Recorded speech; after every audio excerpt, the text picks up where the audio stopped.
হযরত আবু বকর বলে ভাই আমার নাম আবু বকর। আবার ইহুদির আলেম ডাক দিয়া বলে ভাই আবু বকর তোমার আব্বার নাম কি? আবু কুহাফা। আবু বকর বলে ভাই আমার আব্বার নাম আবু কুহাফা। ডাক দিয়ে বলেছিল ভাই রে তোমার বাড়ি কোথায়? বলে আমার বাড়ি মক্কা নগরে। আবু বকর বলে ইহুদির পণ্ডিত ভাই তোমার বাড়ি কোথায়? বলে আমার বাড়ি হচ্ছে ওই মদিনায়, যেটাকে ইয়াসরিব বলে ভাবছে সেই সময় মানুষ চিনত। আল্লাহর নবীজি মক্কা থেকে ওই ইয়াসরিব দেশে যখন হিজরত করে গিয়েছিলেন, আল্লাহর নবী ইয়াসরিব দেশে পা দেওয়ার পর ওই দেশটার নাম হয়েছিল মদিনা। বলুন সুবহানাল্লাহ। সারা পৃথিবীর মানুষ ভাবছি মদিনা বলে জানে। আল্লাহর নবীজি নাই। আবু বকর ডাক দিয়ে বলেন ভাই হযরত ওয়ালা তোমার নাম, মদিনা আলা তোমার নাম। এতিম হয়ে আসলেন ভাবে, এতিম হয়ে আসলেন ভাবে, আলামিন ও উপাধি তোমার নাম। এই মক্কাতে তোমার নামের ডঙ্কা, হযরত ওয়ালা তোমার নাম, মদিনা আলা তোমার নাম। ফকির দরবেশ বাদশাহ গণের গলার মালা তোমার নাম। এ দুনিয়াতে তোমার নামের ডঙ্কা, হযরত ওয়ালা তোমার নাম, মদিনা আলা তোমার নাম। আই মুহাম্মদ জগত উজালা, কমলি আলা তোমার নাম। কিয়ামতে তোমার নামের ডঙ্কা, হযরত ওয়ালা তোমার নাম, মদিনা আলা তোমার নাম। শ্রদ্ধেয় জনাব, আজকের জালসা নির্বাচিত মনোনীত যোগ্যতম সভাপতি মহাশয় ও সম্মানিত আমন্ত্রিত ওলামায়ে কেরাম, আমার সম্মুখের শ্রদ্ধেয় বয়োজ্যেষ্ঠ বাবা জীবনেরা, আমার সমবয়স্ক সমজস্ব যুবক ভাইয়েরা, পর্দার আড়ালের মা বোনেরা ও আমার সম্মুখের কচি কচি স্নেহের বাচ্চারা, সকলকে জানাই আমার বুক ভরা ভালোবাসা সালাম। আসসালামু আলাইকুম ওয়া রাহমাতুল্লাহি ওয়া বারাকাতুহু। ভাই সবাই উত্তর দিলেন না? ভাই একটু সালাম, আমরা জানি যে সালাম দেওয়া হচ্ছে সুন্নাত আর উত্তর দেওয়া হচ্ছে ওয়াজিব। নবীজি বলেছেন কোন মুসলমান ভাই অপর কোন মুসলমান ভাইকে যদি সালাম দেয়, সালাম শোনার পর যারা ইচ্ছাকৃত উত্তর দিবে না তাদের আমলনামা থেকে 10টা নেকিকে কেটে 10টা নেকি জায়গায় গুনাহ লিখে দেওয়া হয়।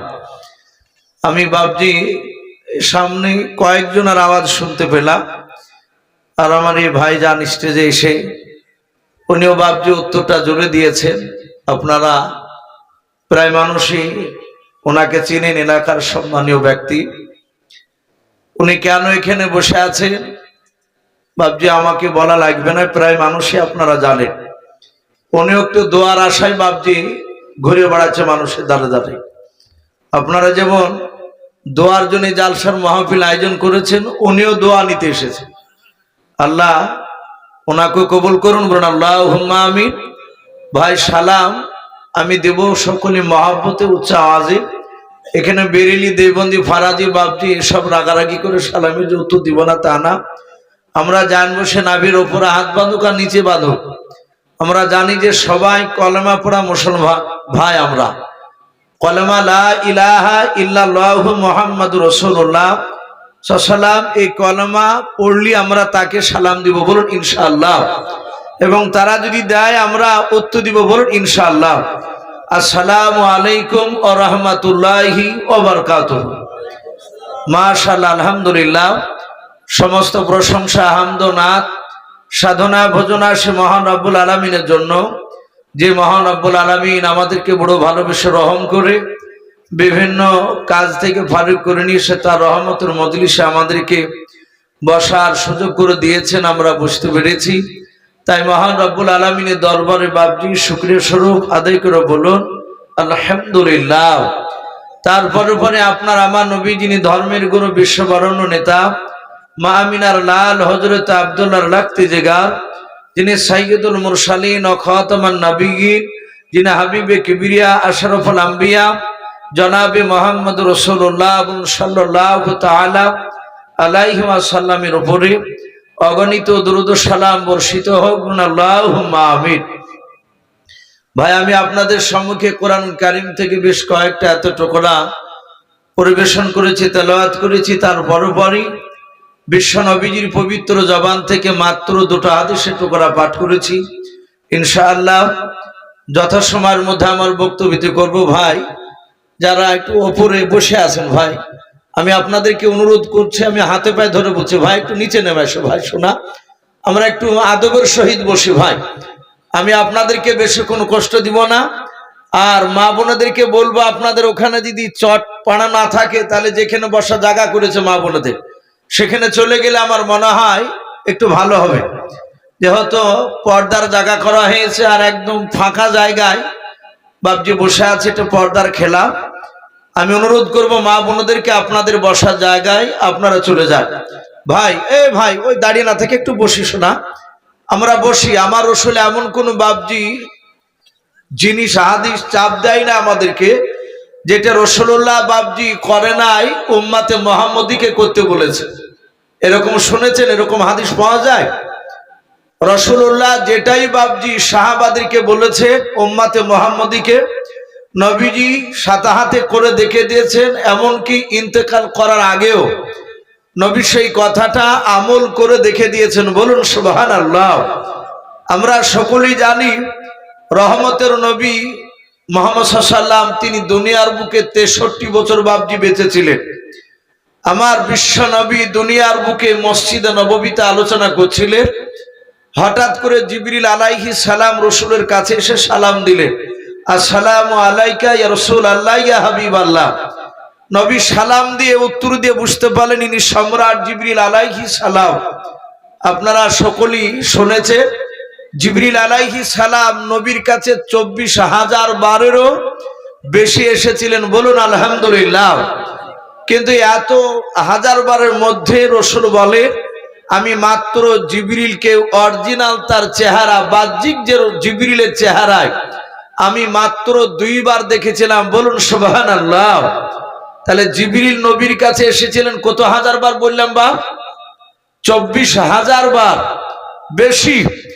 অথচ নবী বলছেন আমি সেই জিবরিলকে আমি 24,000 বারের মধ্যে মাত্র তার অরিজিনাল চেহারা কবার দেখেছিলেন বললেন?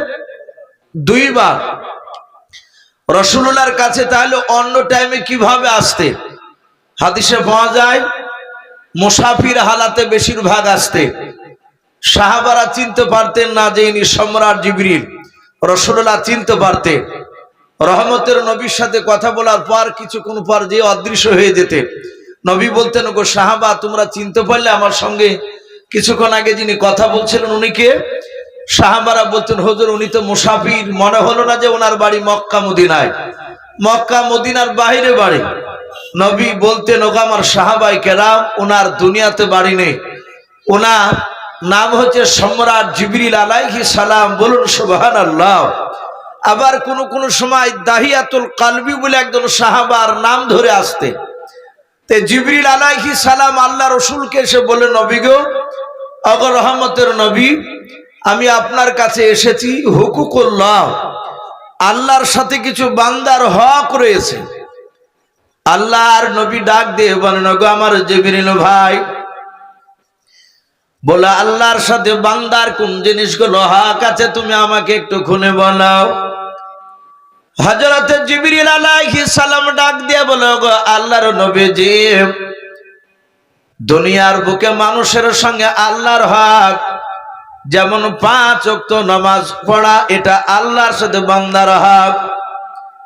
আল্লাহর নবীকে বলেন, নবী গো, রোজা ফরজ যে মানুষের ওপর হয়েছে, আল্লাহ ফরজ করেছেন। বলে হ্যাঁ, এই রোজাটা বান্দার সাথে আল্লাহর হক করেছে। কারো ওপর যদি হজ ফরজ হয়, হজ বাবজি আদায় করাটা, এটা বান্দার সাথে আল্লাহর হক। ও আল্লাহর নবী শুনে নেন, দুনিয়ার বুকে কোনো বান্দা যদি আল্লাহর হক আদায় করে যদি না যেতে পারে, আমার আল্লাহ কিয়ামতের ময়দানে তাকে মাফ করে দিতে পারেন। বলুন সুবহানাল্লাহ। রাসূল সাল্লাল্লাহু আলাইহি ওয়াসাল্লাম বলেন, জিবরিল ভাই, আল্লাহর হক আদায় করে না যেতে পারলে আল্লাহ কিয়ামতের ময়দানে মাফ করে দিবেন? বলে হ্যাঁ। বলে আল্লাহ ইচ্ছা করলে তাকে মাফ করে দিতে পারে। নবী বলেন, ওগো জিবরিল ভাই, আরেকটু আমাকে তুমি খুলে বলো।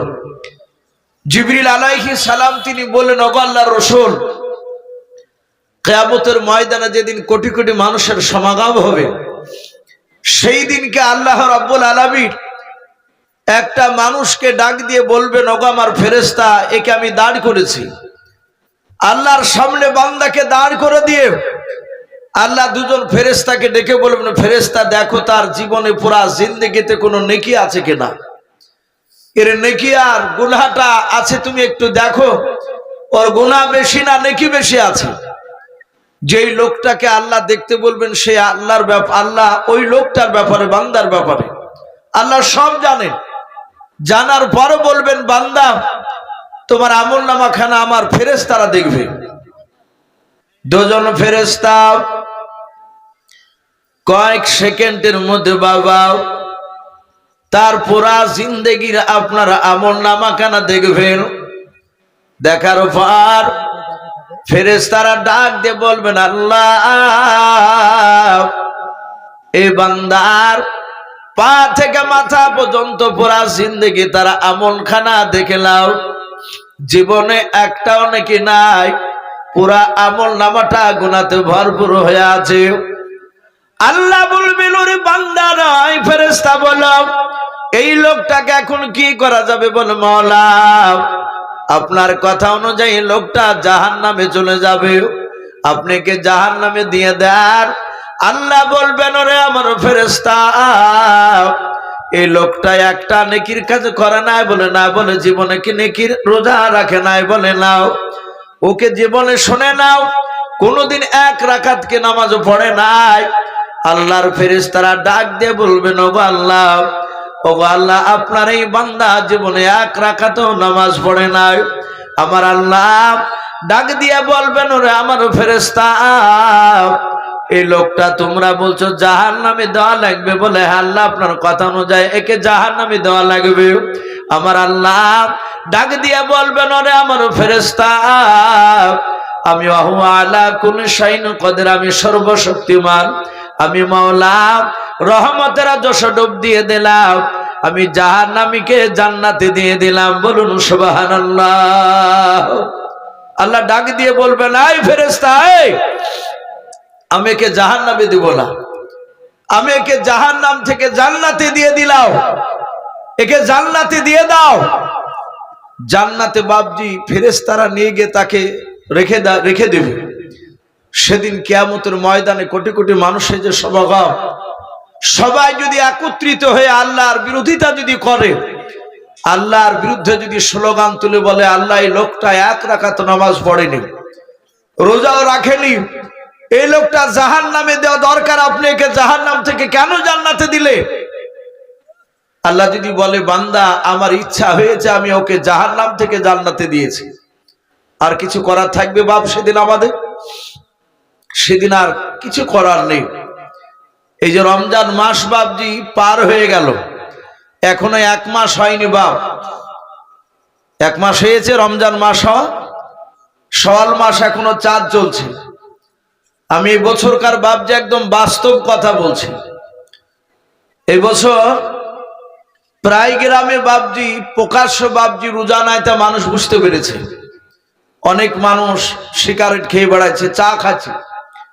আজ থেকে 5 বছর আগে রোজা না থাকলে মুসলিমদের চায়ের দোকানগুলো বন্ধ থাকতো, এখন আর বন্ধ থাকছে না, ওপেন দিনের বেলায় খোলা থাকছে। এবং মুসলিম ঘরে জন্ম নেওয়ার পর সে লজ্জা করে নাই, সে প্রকাশ্যে চা খাচ্ছে, পান খেতে খেতে চলে যাচ্ছে। আমি দেখলাম 27 তারিখে বাবজি রাত্রিবেলায়, রমজান মাসে, আপনাদের এদিকেও বাবজি রমজান মাসে 27 তারিখে মসজিদে জাগে মানুষ। দেখবেন কিছু মানুষ যারা নামাজ পড়ে না, তারা 27 তারিখে বাবজি মসজিদে দেখতে পাওয়া যায়। আমি নামাজ পড়ে ওই 27 তারিখে বাবজি ছোট্ট একটা বাবজি দোয়ার মজলিস করে, ওই মারহুম আব্দুল মান্নান সাহেব যে ইন্তেকাল করেছে এমপি, আপনারা অনেকেই চেনেন ওনাকে, ওনার মাগফিরাতের কামনা করে বাবজি সেদিন আবার জালসা দিয়েছে বাড়িতে। আমাকে দাওয়াত করেছে যে ইউসুফ সাহেব আপনাকে এসে আমার আব্বার জন্য দোয়া করতে হবে। আমি বললাম ভাই ওই তারিখে তো যাইতে পারি না আমি কোথাও। তো বলে আপনি রাত্রি 12টাতে আসলে হবে, কমসে কম আধ ঘন্টা এসে আপনি একটু শুধু দোয়াটা করে যাবেন, আমার মা আপনার দোয়া খুব শুনেই উঠবে। তো বাবজি আমার মসজিদে বাবজি মিনিট 20 কথা বলে আমি ওখানে যাব। আমি যাহাতে কথা শুরু করেছি, আমার অনেক ভক্ত মুসল্লি, তারা প্রায় মানুষই ভালোবাসে। একটা যুবক ছেলে বাবজি আমাকে ইশারা করে আর একটা যুবককে দেখাচ্ছে। আর আমি যেখানে বাবজি নামাজ পড়াই, জুম্মার তারাবি পড়াই, প্রায় দীর্ঘ বাবজি প্রায় 19 বছর চলছে আমার ওখানে। তাহলে 19 বছর যেখানে নামাজ পড়াচ্ছি, ওখানকার প্রতিটা মানুষ তো বাবজি আমার চেনা দরকার।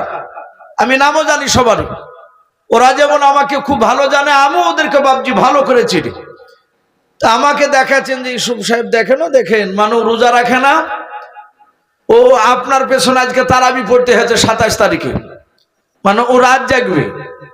তাহলে এই যে মানুষটাকে বাবজি ইশারা করে দেখাচ্ছে, ও কিন্তু লজ্জা পেয়েছে। আচ্ছা বলে এই ইশারা করে দেখে একটা টোল কাটানো, তাকে দেখে যে বাবজি একটা ইয়ারকি করা, এটা শরীয়তে বাবজি এটা অনুমতি দেয়নি। আমি বললাম যে ভাই দেখুন, ওনাকে আঙুল দিয়ে দেখেন, উনি এসেছেন আলহামদুলিল্লাহ, ও রোজা রাখে না, তারাবি পড়তে আসে না, আমিও জানি আপনারও জানেন, কিন্তু হেদায়েতের মালিক হচ্ছেন আমার আল্লাহ। এই লোকটা আজকে এসেছে, সে লোকটা পরিবর্তন হতে পারে, তো পারে কি পারে না কথা বলে। একটা বেনামাজি মানুষ সে নামাজি হতে পারে, সারা জীবন মদ খাচ্ছে, আল্লাহ হেদায়েত করলে বাবজি সে মসজিদে ঢুকে, সে আর বেদিন হবে না, সে আর নামাজ ছাড়বে না, এরকম বান্দা অনেক রয়েছে। আল্লাহ রাব্বুল আলামিন বাবজি বলা হয়েছে যে আপনার কিয়ামতের ময়দানে বিশ্ব নবীকে বলেন, ওগো নবী, আল্লাহর কোন বান্দা দুনিয়ার বুকে যদি 1 রাকাতও যদি নামাজ না পড়ে আসে, আল্লাহর কোন হক যদি সে পুরা করে না দিতে পারে, আল্লাহ ইচ্ছা করলে কিয়ামতের ময়দানে তাকে মাফ করে দিতে পারে। এই জন্য বাবজি একটা মানুষ নামাজ না পড়লে তাকে বেঈমান কাফের আপনি বলতে পারবেন না। সে যদি নামাজ না পড়ে, তাকে আপনি আদবের সহিত তাকে বুঝান, তাকে বলে, এমন করে বলবেন না যে আপনার কথাতে সে আঘাত পাবে। তাকে বাবজি সুন্দরভাবে হিকমতের সহিত আপনি কথা বলেন। আল্লাহ রাসূল সাল্লাল্লাহু তাআলা আলাইহি ওয়াসাল্লাম বিশ্ব নবী হিকমতের সহিত বাবজি অনেক কথা বলেছে। যে সমস্ত আমাদের বিদেশি মেহমান রয়েছেন, আমাদের ডেলিগেট ফ্রি রয়েছে, খাবার রয়েছে, আপনারা একে একে গিয়ে খাবারটা খেয়ে আসুন। বিশেষ করে আমরা জানি যে আল্লাহ তাআলা আমাদের সকলকে হক কথা বলার, হক পথে চলার জন্য আদেশ করেছেন। এ মর্মে আমাদের কাছে দোয়ার জন্য একজন ব্যক্তি এসেছেন, আমাদের 63 রানীনগর বিধানসভা জিওপির প্রার্থী।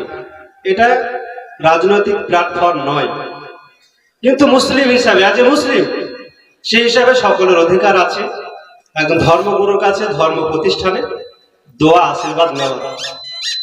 বিশেষ করে আমি আপনাদেরকে অনুরোধ করব, হক কথা বলার জন্য কোনো স্টেজ লাগে না। এজন্য আমাদের কাছে আমাদের যে রাজনৈতিক যে অধিকার, প্রত্যেকে আপন আপন ব্যক্তি স্বাধীনতা অনুযায়ী আপনার রাজনৈতিক অধিকার প্রয়োগ করবেন, কিন্তু বজায় রাখবেন যে আপনার প্রয়োগটা যেন ইসলামের বিরুদ্ধে না হয়। কেননা আমাদের মাঝে বলতে দ্বিধা নেই, আমাদের মাঝে সর্বপ্রথম কি আল্লাহ নাকি? আমাদের সম্পদ রক্ষা করা যে আল্লাহর সম্পদ, সেটা হচ্ছে ওয়াকাফ। এই ওয়াকাফ সম্পদ আমাদেরকে বেহাত করার জন্য অনেক চক্রান্ত হয়েছে। আমাদেরকে দিল্লি যেও ও আন্দোলনের কথা বলা হয়েছে, এটা অস্বীকার করার কিছু নেই। এই জন্য যিনি আমাদের ওয়াকাফের পাশে দাঁড়াবেন, আমি ব্যক্তিগত না, ইসলামের স্বার্থে যিনি ওয়াকাফের পাশে দাঁড়াবেন, যিনি মাদ্রাসা মসজিদের পাশে দাঁড়াবেন, যিনি ইসলামের প্রতি দাঁড়াবেন, যিনি ন্যায় বিচারের পক্ষে দাঁড়াবেন, তিনাকে আমাদের সমর্থন করা উচিত। এজন্য আমাদের মাঝে দোয়ার জন্য এসেছেন আমাদের রায়নগর 63 বিধানসভার প্রার্থী ইয়াসিন হায়দার জিওপি থেকে, তিনাদের চেয়ারম্যান হুমায়ুন কবির। আমরা তিনাকে 1 মিনিট সময় দিচ্ছি আপনাদের কাছে দোয়ার জন্য। একটু বলুন। আমি এক সভাপতি হিসাবে তিনাকে আমি অনুমতি নিয়েছি, তাই আমি একটু সময় দেব। আসসালামু আলাইকুম ওয়া রাহমাতুল্লাহি ওয়া বারাকাতুহু। যেহেতু এটা একটা রাজনৈতিক মঞ্চ না, আমি এখানে রাজনীতির কোনো কথা বলবো না। আমি জাস্ট আপনাদের কাছে এসেছি দোয়া চাইতে। আপনাদের আল্লাহর কাছে একটাই দোয়া করব কি আপনারা আমাকে দোয়া দেন। আমার মা বোনেরা যারা ওখানে রয়েছেন সবাইকে আমার আদাব, আমার সালাম জানাই। আমি এই কাজ করব, ওই কাজ করব, ওটা এখানে বলা নেই। জাস্ট আমাকে আপনারা দোয়া দেবেন, আপনাদের পাশে রাখবেন, আপনাদের কাছে রাখবেন। আর আল্লাহর কাছে একটাই দোয়া করব কি আমরা যে মুসলমান, আমরা সবাই যারা আমার বড়রা রয়েছেন এখানে, গুরুজনরা রয়েছেন, আমাদের হুজুর সাহেবরা রয়েছেন, সবার কাছে একটাই, সবার জন্য একটাই দোয়া করব কি আল্লাহ তাআলা আমাদেরকে সবাইকে একসাথে রাখুক, ভালো পথে আমরা একসাথে এগিয়ে যাই। আর এই ইসলাম ধর্ম যেখানে আমরা সবাই জন্ম নিয়েছি আরো বড় হোক, আরো আমরা ইসলামকে, আল্লাহ তাআলাকে আরো আমরা সবাই সবার কাছে আমরা বলে যাই। আর দোয়া করবেন আমার জন্য, যেহেতু আমি কিছু কাজ করতে পারি আপনাদের জন্য। আর সব সময় আমি আপনাদের সাথে আছি, আপনাদের পাশে আছি। একটা সুযোগ দেবেন আমাকে ইনশাআল্লাহ তাআলা। আসসালামু আলাইকুম, ভালো থাকবেন সবাই, দোয়া দেবেন আমাকে। অনেক অনেক ধন্যবাদ। তিনি যে কথা বলেছেন কোনো রাজনৈতিক নয়, তিনি দোয়ার জন্য আবেদন করেছেন। আমরা যেভাবে পারবো আমরা ওনার জন্য দোয়া করবেন। ভাই আমি বলছিলাম যে আল্লাহ রসুল সাল্লাল্লাহু তাআলা আলাইহি ওয়াসাল্লামকে বললেন, ওগো নবী, এটাকে হুকুকুল্লাহ বলা হয়, হুকুকুল ইবাদ। বিশ্ব নবীকে বললেন, ওগো আল্লাহ রসুল, বান্দার সাথে কিছু বান্দার হক রয়েছে, সে বান্দা যদি ইন্তেকাল করার আগ পর্যন্ত সে তার হক আদায় করে না যেতে পারে, আল্লাহ ইচ্ছা করলে নয় তাকে কিয়ামতের ময়দানে ক্ষমাই করবে না, মাফ করবে না, যতক্ষণ পর্যন্ত বাপজি সে তার নেকি দিয়ে তাকে মাফ না করাতে পারবে। আল্লাহ আমি বলছিলাম যে আল্লাহ রাসূল সাল্লাল্লাহু তাআলা আলাইহি ওয়াসাল্লাম এই কথাটা সাহাবাদের সামনে আলোচনা করলেন। ওগো আমার সাহাবাই কেরাম, শুনে নাও, তোমরা জবানের দ্বারায়, হাতের দ্বারায়, পায়ের দ্বারায় যদি কাউকে আঘাত দিয়ে থাকো, ইন্তেকাল করার আগ পর্যন্ত তার কাছ থেকে তুমি ক্ষমা চেয়ে নেবা। যদি ক্ষমা না চাইতে পারো, কিয়ামতের ময়দানে আল্লাহ তোমাকে মাফ করবে না। বাপজি আমরা সকলেই জানি সারা পৃথিবীর শ্রেষ্ঠ নবী রহমাতুল লিল আলামিন জনাবে মোহাম্মদ রাসূলুল্লাহ সাল্লাল্লাহু তাআলা আলাইহি ওয়াসাল্লাম রহমতের দরদি নবী, যে নবীর বাপজি ডান দিকের, বাম দিকের, সামনের, পেছন দিকের, চারিদিকের গোনা মাপ, সেই নবী ইন্তেকাল করার 1 নয় 2 নয় 3 দিন আগেকার বাপজি একটা ঘটনা এসেছে। আল্লাহ রসুলকে বাপজি 1 নয় 2 নয় কয়েক হাজার সাহাবাই কেরাম বাপজি তারা গোল করে ঘেরাও করে নিয়ে বসে আছে। বাপজি আমরা উঠবো না বাপ, আর একটু কিছুক্ষণ বসি বাপ, জানি রাত্রে দেখেন 12টা পার হয়ে গিয়েছে। এতক্ষণ জালসা বাপজি শেষ হওয়ার কথা ছিল। আমাকে বলছিলেন বাবর আলী ভাই যে ভাই আপনাকে মোটামুটি 10টার দিকে ওঠানো হবে। তো যাই হোক, আকাশের পরিস্থিতি বাপজি ভালো ছিল না বলে হয়তো টাইমটা বাপজি একটু চেঞ্জ হয়ে গিয়েছে। আমরা কিছুক্ষণ বাপজি বসি, আমরা কমসে কম আধ ঘন্টা তো বসি। বসে বাপজি আমরা সকলে একটা জান ভরে দোয়া নিব ইনশাআল্লাহ। কারো আব্বা, কারো মা, কারো দাদা দাদি অনেকে চলে গিয়েছে, তাদের সকলের বাপজি মাগফিরাতের কামনা করে বাপজি আজকে শেষ দোয়া হবে। আর আমরা শেষ দোয়া নিয়ে বাড়ি যাব, বলুন ইনশাআল্লাহ। তো ভাই আমি বলছিলাম আল্লাহ রাসূল সাল্লাল্লাহু তাআলা আলাইহি ওয়াসাল্লাম ইন্তেকাল করবেন তার 3 দিন আগেকার ঘটনা। রহমতের নবী শুয়ে আছেন, কয়েক হাজার সাহাবায়ে কেরাম বিশ্ব নবীকে বাপজি গোল করে ঘেরাও করে নিয়ে বসে আছে। সকলেই বাপজি রাসূলের চেহারার দিকে বাপজি তাকাচ্ছেন, যারা দেখতে পাচ্ছিলেন কাছে। সকলের চোখ দিয়ে ঝরঝর করে পানি ঝরছিল যে আমার বিশ্ব নবী রহমতের নবী দুনিয়ার বুক থেকে বিদায় নিয়ে চলে গেলে আমাদের দিনের রাহবার কে হবে, আমাদেরকে কে পরিচালনা করবে। আমার বিশ্ব নবীর সাহাবারা বাপজি সকলে কাঁদছিলেন, চেঁচিয়ে কাঁদছিলেন না। তারা জানতেন যে নবীজি দরবারে চিৎকার করে কান্না করা এটা চরম বেয়াদবি। জোরে কথা বললে নবীর গলার আওয়াজে চেয়ে যদি আমাদের সাহাবাদের গলার আওয়াজ বেশি হয়ে যায়, তাহলে কিয়ামতের ময়দানে জান্নাত যেতে গিয়ে বাপজি আটকা পড়ে যেতে হবে। তাই সাহাবায়ে কেরামরা কেউ বাপজি জোরে জোরে চিল্লাছিলেন না, আস্তে আস্তে কাঁদছিলেন। 2 চোখের কোনা দিয়ে ঝরঝর করে পানি ঝরছিল। আমার বিশ্ব নবী রহমতের দরুদি নবী জনাবে মুহাম্মদ রাসূলুল্লাহ সাল্লাল্লাহু তাআলা আলাইহি ওয়াসাল্লাম নবী আমার সাহাবায়ে কেরামদের দিকে লক্ষ্য করে বললেন, গো সাহাবারা, আমার হাত ওখানা ধরে একটু উঁচু করে বসে দাও। আল্লাহ রাসূলের সাহাবা নবীজির বাপজি ডান পাশে বাম পাশে দুজন জামাই হযরত ওসমান গনি রাদিয়াল্লাহু তাআলা আনহু তিনি দাঁড়িয়েছিলেন। নবীর ছোট জামাই ওসমান গনি রাদিয়াল্লাহু তাআলা আনহু তিনিও দাঁড়িয়েছিলেন। আল্লাহর নবীজের 2 জামাই নবীজের 2টো হাত বাপজি ধরে নবীকে উঁচু করে বসে দিলেন।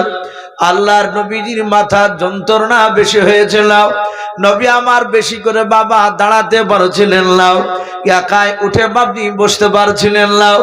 আল্লাহর নবীজির সাহাবা ওসমান গনি রাদিয়াল্লাহু তাআলা আনহু ডান হাতখানা ধরলেন, আলী বাম হাতটা নবীর ধরলেন। আল্লাহ রাসূলকে একটু উঁচু করে বসে দিয়া ওসমান গনি এভাবে নবীর পেছন দিকে বাপজি পেটের দিকে হাত বাড়িয়ে দিলেন। ডাক দিয়ে বল, নবী আর আপনাকে উঁচু করে বসানো যাবে না। নবী বলেন, কেন সাহাবা? বলে, নবী আপনার মাথা যন্ত্রণা বেড়ে গিয়েছে। হাদিসে পাওয়া যায় আল্লাহর নবীজি ইন্তেকাল করার আগে বাবা 13 দিন ধরে নবীজির মাথার যন্ত্রণা বেশিছিল।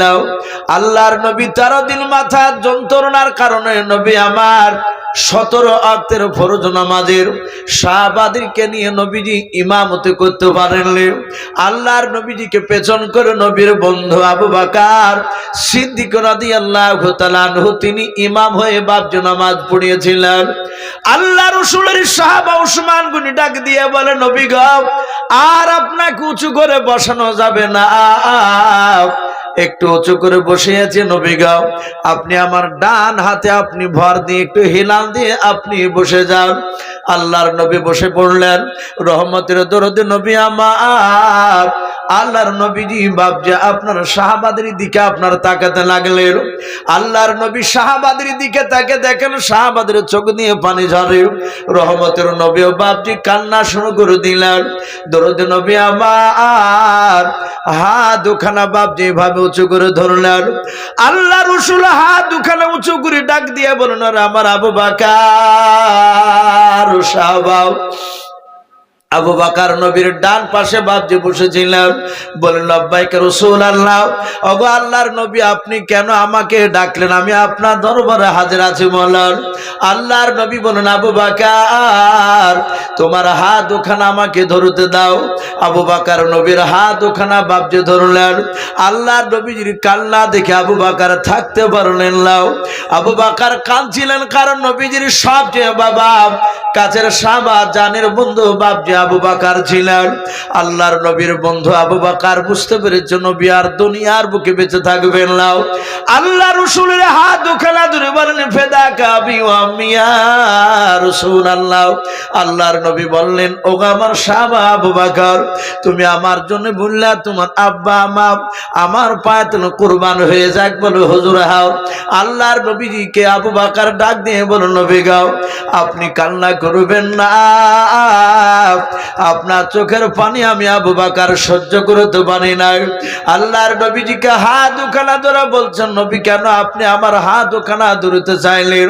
দরদি নবী রহমতের নবী ডাক দিয়ে বলেন, আবু বকর শুনে নাও, আমি আর মনে হয় দুনিয়ার বুকে বেশি দিন বেঁচে থাকবো না।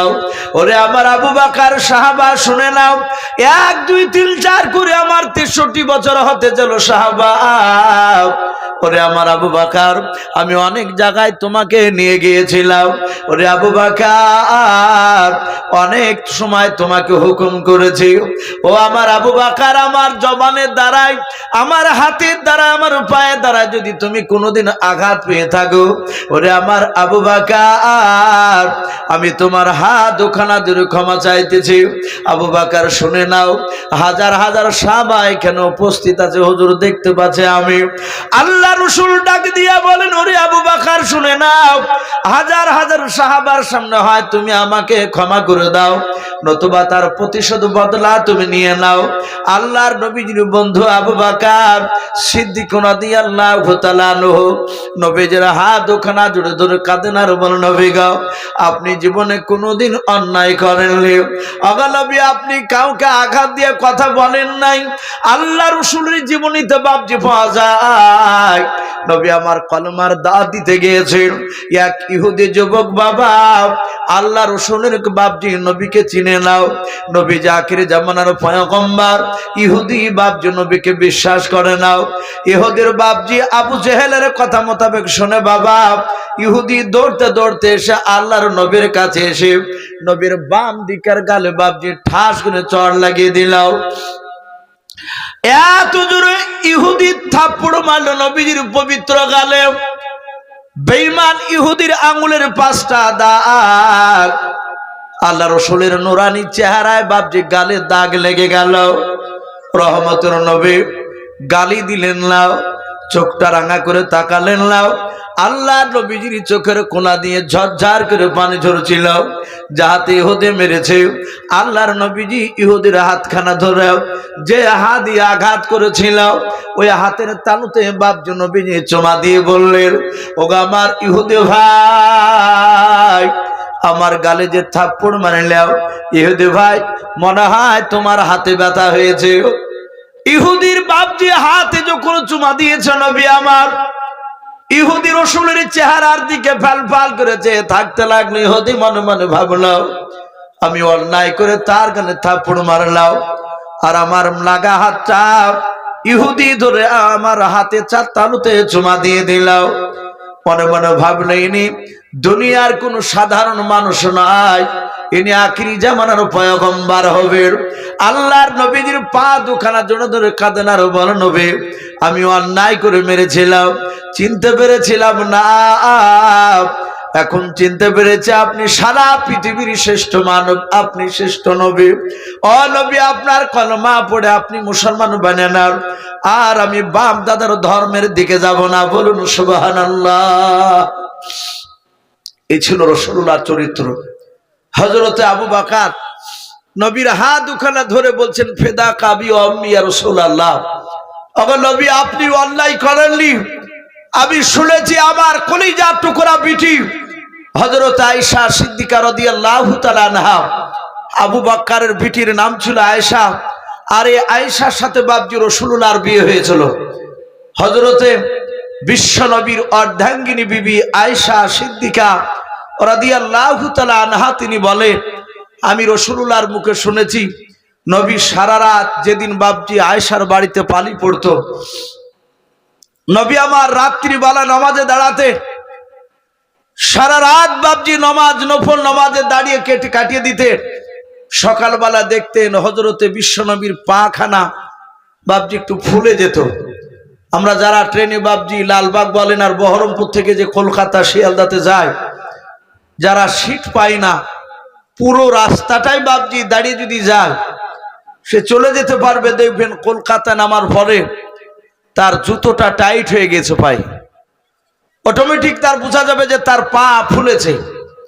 কারণ ঘন্টা 4-5 বাবজি একভাবে দাঁড়িয়ে থাকা। নবীজিও সারা রাত, কোন রাত বাবজি আপনার এশার নামাজের পর আর শুতেন না, ফজর পর্যন্ত বাবজি নামাজে দাঁড়িয়ে থাকতে। রসুলের দাঁড়িয়ে থাকার কারণে বাবজি পাটা ফুলে যেত। আয়েশা বলছেন, ওগো নবী, আপনি এইভাবে দাঁড়িয়ে পা ফুলান আর আপনি এইভাবে কাঁদেন কেন? বিশ্ব নবী বলতেন, আয়েশা, আমার ডান দিকের বাম দিকের সামনের পেছন দিকের চারিদিকের গুনাহ আল্লাহ মাফ করে দিয়েছে। আল্লাহ আমার গুনাহ মাফ করে দিয়েছে। এই কারণে শুকরিয়া আদায় করার জন্য সারা রাত নামাজ পড়ি। জোরে বলুন সুবহানাল্লাহ। এটা নবী উত্তর দিয়েছিলেন আয়েশাকে। আজ আমরা একটা মানুষ বাবজি গ্যারান্টি দিতে পারবো না, আপনারাও পারবেন না, আমি মৌলানা ইউসুফ আমিও পারবো না যে আমার জীবনে গুনাহ নাই। এই কথা বাবজি আমরা কেউ বলতে পারবো না।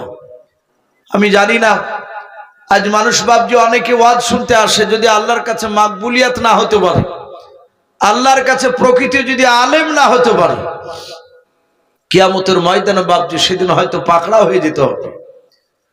ওরকম আপনাদের মধ্যে সে হাল হতেও পারে। আবার হয়তো দেখা যেতে পারে আল্লাহ আপনাদেরকে, আমাকে, তার সঙ্গে সকলকে বাবজি হয়তো আল্লাহ ক্ষমাও করে দিতে পারে। কিন্তু ক্ষমা যে করে দিবেন এটা গ্যারান্টি বাবজি আমাদের নেই। আমরা সকলেই গুনাহগার। আর বিশ্ব নবীর ডান দিকের বাম দিকের সামনে পেছন দিকের চারিদিকের গুনাহ মাফ। সেই নবী বাবজি আবু বকরের কাছে ক্ষমা চাইছে।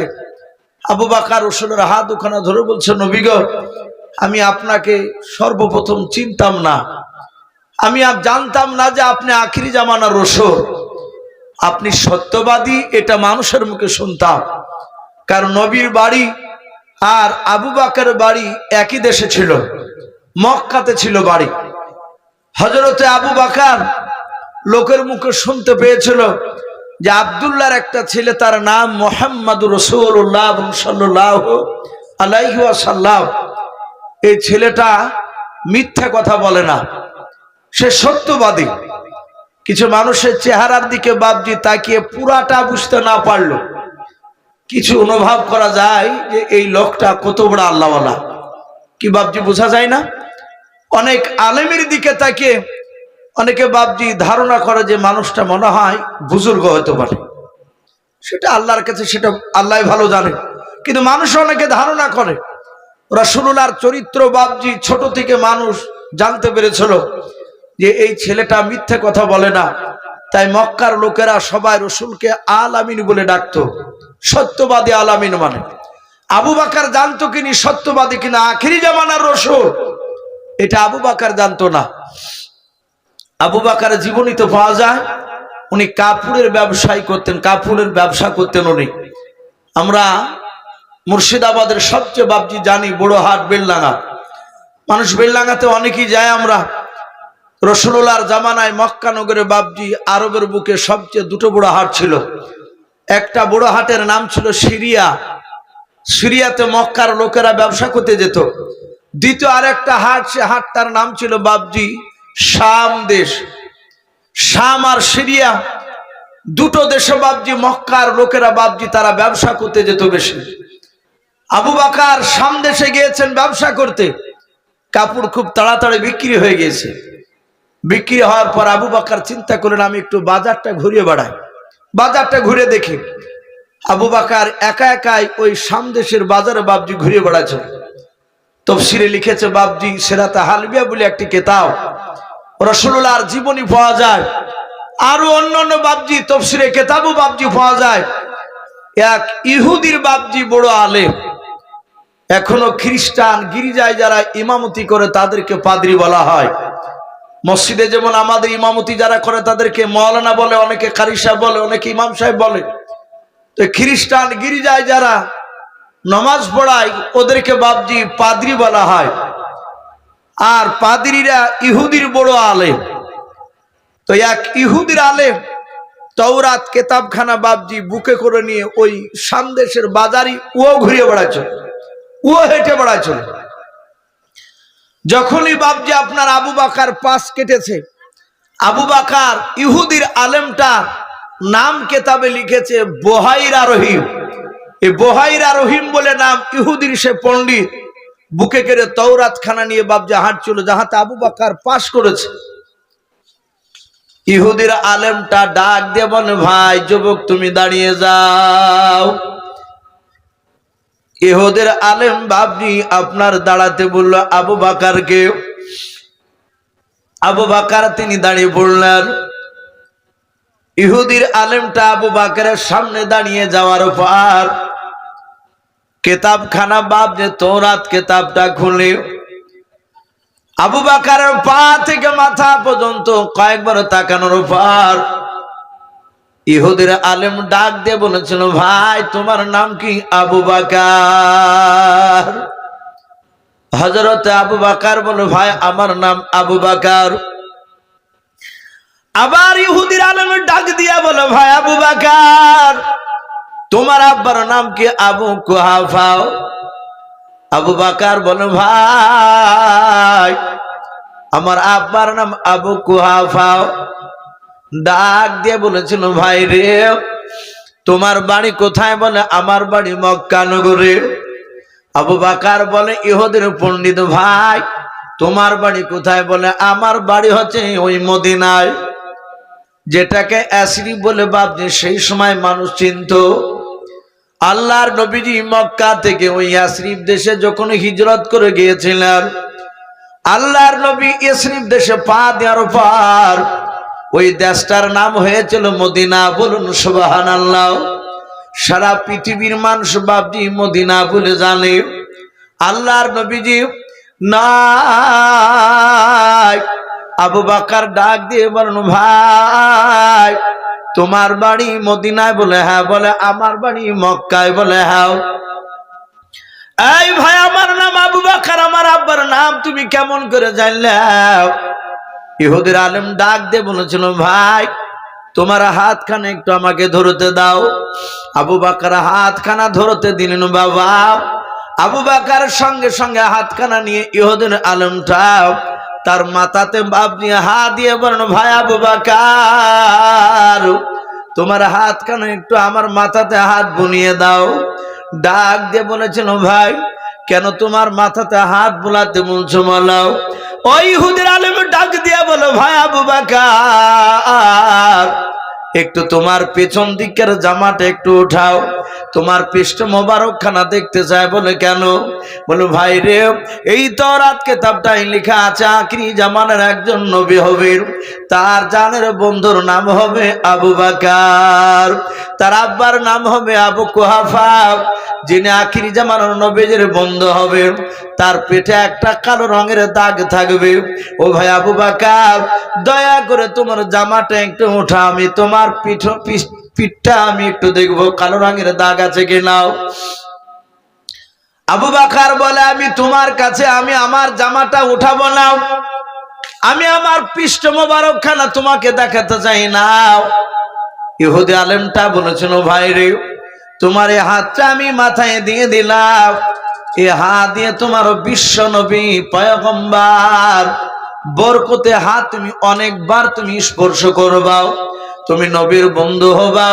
আল্লাহর নবীজিকে দেখতে না পেলে নবীর বন্ধুর হাতখানা মাথায় দিয়ে নিলাম। বলুন সুবহানাল্লাহ। ও বাপজি ভাইরা, সেই আবু বাকার ডাক দিয়া বলে, নবী গো আমি আপনাকে সর্বপ্রথম চিনতে পেরেছিলাম না। ওগো দরুদ নবী রহমতের নবী পয়গম্বর, আপনি আমাকে ক্ষমা করে দেন, আপনি কোনোদিন অন্যায় করেননি আমার কাছে। আল্লাহর নবী বলেন, আবু বাকার আমি তোমাকে ক্ষমা করে দিয়েছি। আবু বাকার, আবু বাকার তুমি আমাকেও ক্ষমা করে দাও। আবু বাকার বলো, হুজুর আমি আপনাকে অন্যায় আপনি করেননি, তবু ক্ষমা করে দিলাম। আল্লাহর নবী বলেন, আবু বাকার বসে যাও। আবু বকর বাপজি বসে পড়লেন। রহমতের নবী দরদি নবী আমার দু হাত দুখানা বাপজি আকাশের দিকে উঁচু করে ধরলেন, ডাক দিয়ে বলেন, ওমর, ও ওমর সাহাবা, তোমার হাত দুখানা আমাকে ধরতে দাও। হযরত ওমর ইবনুল খাত্তাব রাদিয়াল্লাহু তাআলা আনহু, আল্লাহর নবীজির বাপজি বাম পাশে তিনি দাঁড়িয়েছিলেন, আল্লাহর নবীজির হাত ওখানা বাপজি ধরলেন।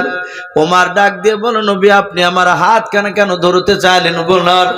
আল্লাহর নবী বললেন, রে আমার ওমর, আমি আর তোমার পয়গম্বর দুনিয়ার বুকে বেশি দিন বেঁচে থাকবো না। ওরে আমার সাহাবা ওমর শুনে নাও, আমার হাতে দাঁড়ায়, পায়ের দ্বারা, জবানের দ্বারা যদি তুমি কোনো আঘাত পেয়ে থাকো, ওরে আমার সাহাবা ও ওমর, তুমি আমাকে ক্ষমা করে দাও, নতুবা তার প্রতিশোধ বদলা তুমি নিয়ে নাও।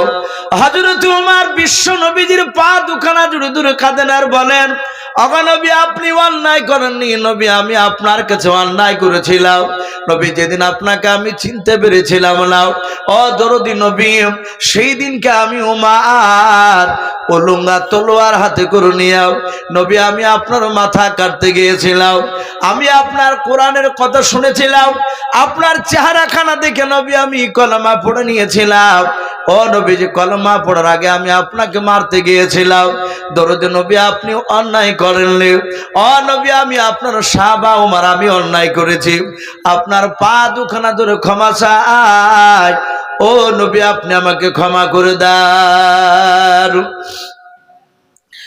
আল্লাহ রাসূল ওমরের হাত দুখানা ধরে বলেন, ওমর আমি দুনিয়ার বুকে বদলা নিতে আসি নাই ওমর, আল্লাহ কোরআনে বলেছেন, আমা আরসালনাকা ইন্না রাহমাতান লিল আলামিন। আমার আল্লাহ বলেন, আমি রহমতের ভান্ডার থেকে রহমতের নবী দুনিয়ার বুকে পাঠিয়েছি। আল্লাহর নবীজিকে ডাক দিয়ে নয়, নবীজি ওমরকে ডাক দিয়ে বলে, ওরে আমার ওমর সাহাবা, আমি সেই দিন ক্ষমা করে দিয়েছি যেদিন তুমি আমার কাছে তুমি কলমা পড়ে নিয়েছ। ওমর বলে, নবী আমি আপনাকে ক্ষমা করে দিয়েছি, আপনি অন্যায় করেন নাই। আল্লাহর নবী বলেন, ওমর তুমি বসে যাও। ওমর বসে পড়লেন। ওসমান গনি রাদিয়াল্লাহু তাআলা আনহুর হাত দুখানা ধরে ক্ষমা চাইলেন। আলী রাদিয়াল্লাহু তাআলা আনহুর হাত দুখানা ধরে ক্ষমা চাইলেন। ও বাপজি ভাইরা, আল্লাহর নবীজির চারিদিকে বাপজি 3 থেকে 4 হাজার সাহাবা বসেছিল। কয়েক হাজার সাহাবা বাপজি বসা ছিল। হযরতে আবু বকর তিনি দেখেন না এইভাবে নবীজিকে একা করে সাহাবার কাছে ক্ষমা চাইতেন, ক্ষমা নিতে দেওয়া যাবে না। আল্লাহর নবী যদি এইভাবে প্রতিটা সাহাবার কাছে মাপ চায়, এটা আল্লাহর নবীজিকে আমাদের অপমান করা হবে, নবীজিকে বেয়াদবি করা হবে। বলে না, কারণ আল্লাহর নবী তো অন্যায় করেন নাই। আমার বিশ্ব নবী দুরুদি নবী রহমতের নবী আমার, তার বন্ধু আবু বকর সিদ্দিক রাদিয়াল্লাহু তাআলা আনহু আর থাকতে পারলেন না। আল্লাহর নবীজির সামনে দাঁড়িয়ে হাত দুখানা ধরে বল, নবী ও নবী, যে বেয়াদবি হলো মাফ করবেন। ওগো নবী, আপনার সবচেয়ে সাহাবার মধ্যে সবচেয়ে কে বড় সাহাবা? আল্লাহর নবী বলেন, ওরে আমার আবু বকর শুনে না, আমি পয়গম্বর জনাবে মুহাম্মদ রাসূলুল্লাহ সাল্লাল্লাহু তাআলা আলাইহি ওয়াসাল্লাম বলেছে আবু বকর সবচেয়ে দামি সাহাবা। আবু বকর বলে, নবী গো, আপনার কথা মোতাবেক সবাই বড় সাহাবা বলে আমাকে মানে। ও নবী, আমি সবার সাহাবার সবারই পক্ষ থেকে নবী গো আমি আপনাকে ক্ষমা করে দিলাম। ওগো নবী, আপনার আর কারো কাছে ক্ষমা চাওয়া লাগবে না। ওগো রহমতের নবী, আপনি দয়া করে সবাইকে একবার মাফ করে দেন। আল্লাহর নবী বলেন, ওগো সাহাবা, যা আমি তোমাদের সবাইকে মাফ করে দিলাম। রহমতের নবী যখন মাফ করে দিলাম বললেন, আর সাহাবারা সবাই বাপজি বসে বসে বাপজি হাসতেছিলেন, যাহা আল্লাহর নবী আমাদেরকে মাফ করে দিয়েছেন, আমাদের হাত ধরে ক্ষমা চাওয়া লাগবে না।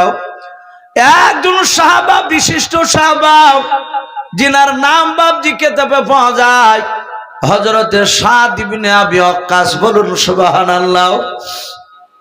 আল্লাহর নবীজির সাহাবা সাদ ইবনে আবি ওয়াক্কাস, সাহাবার মাঝ থেকে বাবা হাত কানা উঁচু করে দাঁড়িয়ে ডাক দিয়ে বলেন, ওগো আল্লাহর নবী, সব সাহাবারা আবু বকরকে দায়িত্ব দিতে পারেন মাফ করে দেওয়ার জন্য। ও নবী, আমি আপনার সাহাবা সাদ ইবনে আবি ওয়াক্কাস, আমি আবু বকরকে আমি অনুমতি দিই নাই। ওগো আল্লাহর নবীজি, আপনি আমাকে একদিন চাবুক দিয়ে মেরেছিলেন। ও নবী, আপনি বলেছেন কোন সাহাবাকে যদি আমি আঘাত দিয়ে যদি কথা বলি, আমার হাতের দ্বারায় পায়ে দ্বারায় জবানের দ্বারায় যদি কোনো সাহাবা আঘাত পেয়ে থাকো, আজকে হয় ক্ষমা করে দাও, নতুবা তার প্রতিশোধ বদলা নিয়ে নাও। ওগো আল্লাহর নবীজি, আজ আপনাকে ভরা মজলিসে ওই চাবুকখানা দিয়ে না মারা পর্যন্ত নবী গো, আমি আপনার সাহাবা সাদ ইবনে আবি ওয়াক্কাস আপনাকে মাফ করব না। সব সাহাবারা বাপজি আশ্চর্য হয়ে গেলে, আবু বকর কাঁদতে লাগলে। সাদ ইবনে আবি ওয়াক্কাসের কাছে গিয়ে বলছেন, ভাই তুমি তো নবীর বিখ্যাত দামি সাহাবা, নবীকে মারা তো দূরের কথা, নবীর চেহারার দিকে চোখটা না রাঙা করে তাকালে ঈমান নষ্ট হয়ে যায়, আর সেই নবীকে তুমি মারতে চাইছো। সাদ ইবনে আবি ওয়াক্কাস বলছেন, আমি ওসব বুঝি না, আমি মারবই। সম্মানিত ভাইরা, আমার বাবা জীবনেরা, আপনারা সকলেই জানেন সাদ ইবনে আবি ওয়াক্কাস যেমন তেমন বাপজি সাহাবা ছিলেন না। বাপজি আরেকটু বসে বাপ শোনা, দেখেন প্রায় 1টা বাজতে চললো, আরেকটু বসে, যেহেতু বাপজি পরিস্থিতি বাপজি ভালো নেই, মানুষ বাপজি প্রায় চলে যাচ্ছে, আবার ফজর নামাজ বাপজি উঠবে, আবার রাত্রে অনেকে বাপজি হয়তো নফল নামাজও পড়ে, ইবাদতও করে। এখন আল্লাহওয়ালা মানুষ এক একটা গ্রামে পাওয়া যায়, সারা রাত বাপজি না পারলো, মাঝে মাঝে দেখা যায় রাত্রি 2টোর সময় মসজিদে অনেক মানুষ মুয়াজ্জিন আজান দিতে এসে, অনেক বয়স্ক লোক 8 ঘন্টা আগে আজানের আগে এসে বাপজি দেখবেন ওযু করে নামাজ পড়ে, তাহাজ্জুদ নামাজ। আমি পড়ি না, অনেক মানুষ পড়ে, এরকম আল্লাহর বান্দা আছে, অনেক মা বোনেরা বয়স হয়ে গেলে বাপজি বৃদ্ধা যখন হয়ে যায়, অনেকে দেখবে রাত্রি উঠে বাপজি তাহাজ্জুদ নামাজে দাঁড়ায়। তো যাই হোক, আবার ফজরের বাপজি নামাজ রয়েছে। আরেকটু বসে ভাই, আমি বলছিলাম সাদ ইবনে আবি ওয়াক্কাস যেমন তেমন সাহাবা নয়, খুবই হাই র্যাঙ্কের বাপজি দামি সাহাবা। যে সাহাবার ঈমান আনার ঘটনা অনেকেই জানেন। আল্লাহ রসুলকে যেদিন বাপজি তায়েফ নগরে নবীর নানার দেশে নবী কলমার দাঁত দিতে গিয়ে যুবকরা মেরেছিল, নবী তার নানার দেশ থেকে বাপজি রক্তাক্ত শরীর নিয়ে ওই তায়েফ নগরের বাগানে বাপজি নাই মাঠের ভিতরে একটা খাজুর গাছের ছায়ার তলে দাঁড়িয়ে বিশ্ব নবী রহমতের নবী দরদি নবী হাত তুলে কাঁদছিলেন, আল্লাহ তায়েফবাসী যুবকরা আমাকে চিনে না, ওরা জানে না যে আমি আখিরি জামানার পয়গম্বর। ওগো মালিক, আমাকে তারা মেরেছে, আমাকে রক্তাক্ত করে দিয়েছে। ওগো মাওলা, তুমি তায়েফবাসী যুবকের উপর তুমি নারাজ হয়েও না, বলুন সুবহানাল্লাহ। নবী হাত তুলে তুলে বাপজি দোয়া করছিলেন, বলছিলেন আল্লাহ ওদেরকে ক্ষমা করে দাও, ওরা আজ চিনে না, আগামীতে হয়তো তারা আমাকে চিনতে পারবে, বলুন সুবহানাল্লাহ। বাপজি সেই রাসূলুল্লাহ হাত তুলে তুলে কাঁদছিলেন, আর এই যুবক সাদ ইবনে আবি ওয়াক্কাস নবীজি যেখানে কাঁদছিলেন ওখান থেকে হাত কুড়ি পেছনে একটা আঙ্গুরের বাগান ছিল, সে আঙ্গুরের বাগানে সাদ ইবনে আবি ওয়াক্কাস তিনি কাজ করছিলেন। নবীর গুনগুন আওয়াজ শুনে একটু কাছে নয় দূর থেকে বাপজি দেখলো, তাকে দেখলে যুবকটা তো রক্তাক্ত শরীর নিয়ে দাঁড়িয়ে আছে, এ লোকটাকে মারলো কে? দুনিয়াতে এত নিষ্ঠুর মানুষ আছে।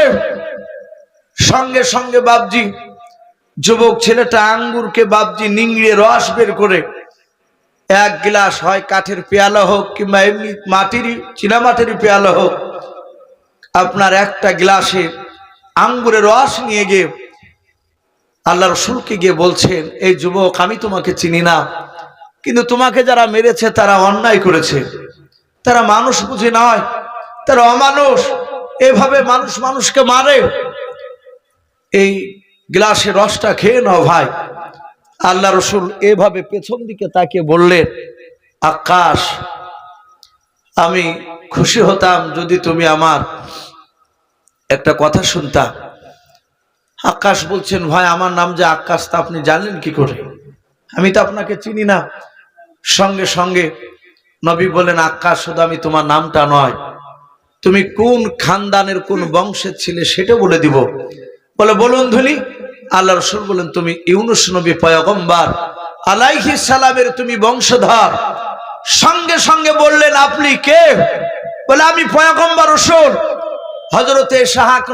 হযরতে সেই সাদ ইবনে আবি ওয়াক্কাস আল্লাহ রাসূলের হাতখানা ধরে বাপজি কলমা পড়ে নিলেন। বলুন সুবহানাল্লাহ। উনি বুঝতে পারেন ইনি আখিরি জামানার পয়গম্বর। সেই সাদ ইবনে আবি ওয়াক্কাস আল্লাহ রাসূলকে বাপজি মারতে চেয়েছিল। অনেক ঘটনা বাপজি লম্বা আছে, সেদিকে আমি যাব না। যেহেতু আপনারা প্রায় মানুষ বাপজি আপনারা জানেন যে আপনাদের মসজিদের উন্নতি কল্পে জালসা। আমার পূর্বেকার বক্তা হযরত মাওলানা আজিজুল হক সাহেব আমার বন্ধু, খুব কাছের মানুষ, আপনাদের সামনে অনেকক্ষণ ধরে আলোচনা করে। আপনাদের এই মানুষ বাপজি আমি আসার সময় দেখলাম বাজারে প্রচুর মানুষ, অথচ বাপজি আপনার প্যান্ডেলের ভিতরে বাপজি সে তুলনামূলক মানুষ কম।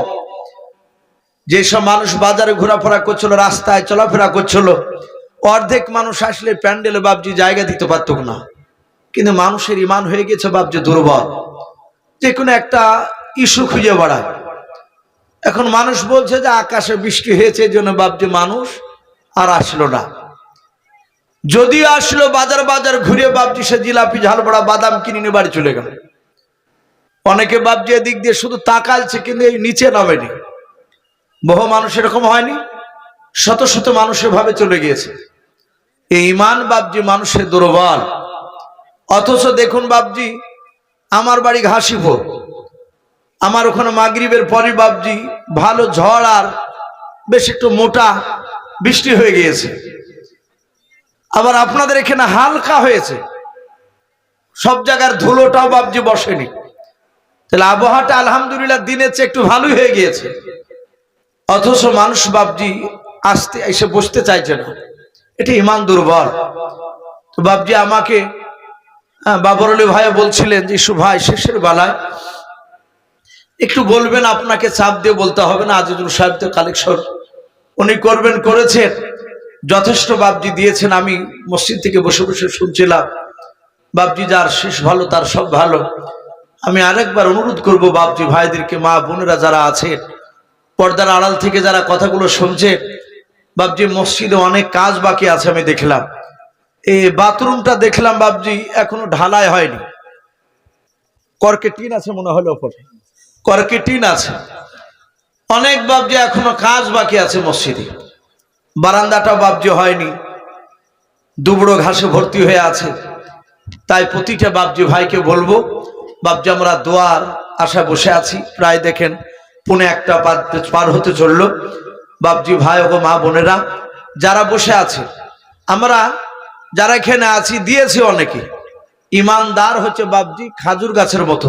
বলুন আলহামদুলিল্লাহ। নবী খাজুর গাছের সঙ্গে তুলনা করেছে। অনেকে চিন্তা করবেন যে খাজুর গাছের সঙ্গে কেন তুলনা করলো। খাজুর গাছ দেখবেন প্রতি বছর বাপজি রস দেয়। খাজুর গাছের মাথা একবার এদিক কাটে, পরের বছর ওই দিক কাটে। অথচ খাজুর গাছ রাগ করে বাপজি রস দিব না কথা বলে না। ও যেই বছরই চাচবে সেই বছরই বাপজি দেখবে রস দেয়। তাই ইমানদার একবার দিয়ে বাপজি শেষ না, ইমানদাররা বারবার দেয়। গোটা পৃথিবীর বেঈমান, গোটা পৃথিবীর অমুসলিম ভাই তারা দেখে বাপজি অবাক হয়ে গিয়েছে যে মুসলমানরা সত্যি এরা পারে। এই যে সামান্য বেলডাঙ্গাতে দেখলেন যে বাবরি মসজিদ, আমি ওই দলের হয়ে কথা বলছি না ভাই, আমরা রাজনীতির ব্যাপারে বাপজি এখানে কথা বলতে আসি না। কিন্তু এতটুক বাপজি সবাই দোয়া করবেন, আমরা দোয়া করব, আল্লাহ তুমি পশ্চিম বাংলায় মুর্শিদাবাদে এমন তুমি নেতা আমাদেরকে বানিয়ে দাও, আমাদের মাঝে এমন তুমি নেতা দাও যে নেতার দ্বারায় সমস্ত মানুষরা আরামে থাকতে পারবে এবং বাপজি ইসলামের উপকার হবে। বলুন আল্লাহুম্মা আমিন। সে যে দলের হোক না কেন, আমাদের যারা মুসলিমের হয়ে বাপজি কাজ করবে সেই নেতার জন্য বাপজি দোয়া করবে। আর একটা দোয়া করবেন, এ হে আল্লাহ তুমি উমারে ফারুকের মতো নেতা তুমি ভারতবর্ষে দান করো, বলুন আল্লাহুম্মা আমিন। ওমারের মতো বাদশাহ যদি বাপজি একটা যদি নেতা হয়ে যায়, গোটা পৃথিবীর বেঈমানেরা বাপজি মাথা নত করে ফেলবে। তাই বাপজি আমি আপনাদেরকে বাপজি বলছিলাম যে বাবরি মসজিদে তো দেখেছেন মানুষ কত লাখ লাখ কোটি কোটি টাকা বাপজি দান করেছে। এ হচ্ছে মুসলমান। তাই বাপজি আপনাদের কাছে বেশি নাই, আমি 1000 2000 করে চাইবো না, 500 খান করে টাকা ভাই কাছে থাকলে দিবেন নগদ, কাছে না থাকলে আপনি 3 মাসের মধ্যে দিবেন 500 টাকা। জি একটু আসি 500 খান করে টাকা আমরা। যাক আলহামদুলিল্লাহ। কি নাম বাপজি? নজিব। নজিব এখানেই মনে হয় বাড়ি নাকি? এই মসজিদের মুসল্লি। এই গভীর রাত্রিবেলায় নজিব সাহেব উনি 500 টাকা ওয়াদা করেছেন, বলুন মারহাবা। 200 নগদ আর 300 টাকা উনি পরে দিবেন। আমি 3 মাস সময় দিয়েছি ভাই, আমরা লজ্জা করব না। একবার বাপজি রাসূলুল্লাহ একবার নয় বারবার বলেছেন, দান করলে বাপজি ফুরায় না, এতে বরকত হয়। দান করলে বরকত হয়। এটা অনেক জায়গায় বাপজি মানুষের মুখে শুনেছি এবং আমিও পরীক্ষিত বাপজি আমিও দেখেছি। দান করলে এটা রাসূলুল্লাহর কথা, বরকত হবেই।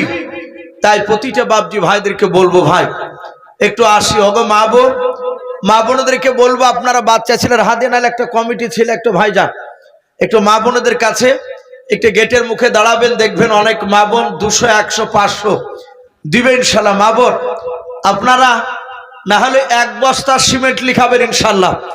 অনেক সিমেন্টের প্রয়োজন আছে ভাই, এখানে সিমেন্ট লাগবে। 1 বস্তা সিমেন্ট করে নাম লিখাবেন মা বোন। জি আসে আরদুমা বিবি, ওর মায়ের নামে মা মারা গেছে নাকি? আরদুমা বিবি, তার মা মারা গেছে, মায়ের নামে 500 টাকা, বলুন মারহাবা। বলেন আরে তাকবীর। আল্লাহ তুমি তার মার কবর আযাব তুমি মাফ করে দাও। আরদুমার তুমি ঈমান হযরত মা ফাতেমা জোহরার মতো বানিয়ে দাও, বলুন আল্লাহুম্মা আমিন। কি নাম ভাই? মারা গেছে বাড়ি খানি শফিকুল ইসলাম, বলেন আরে তাকবীর। ওনার আব্বা মারা গিয়েছেন, দেখেন 2000 টাকার দাতা, বলুন মারহাবা। বলেন আরে তাকবীর। কি নাম? সাজু সাহাব, উনিও 500 টাকা ওনার আব্বা মায়ের জন্য দোয়া চেয়েছে। আর শফিকুল ইসলাম 2000 টাকা তার আব্বা নাই, আহারে আল্লাহ তুমি তার আব্বার এবং সাজু সাহার আব্বা মার তাদের সকলের কবর আযাব তুমি মাফ করে দাও, বলুন আল্লাহুম্মা আমিন। আল্লাহ তুমি তাদের ঈমান ওমর ফারুক রাদিয়াল্লাহু তাআলা আনহুর মতো বানিয়ে দিন, বলুন আল্লাহুম্মা আমিন।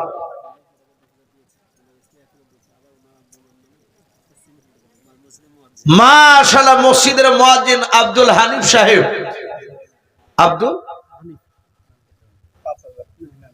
হানিফ, উনি এর আগে 2000 দিয়েছে।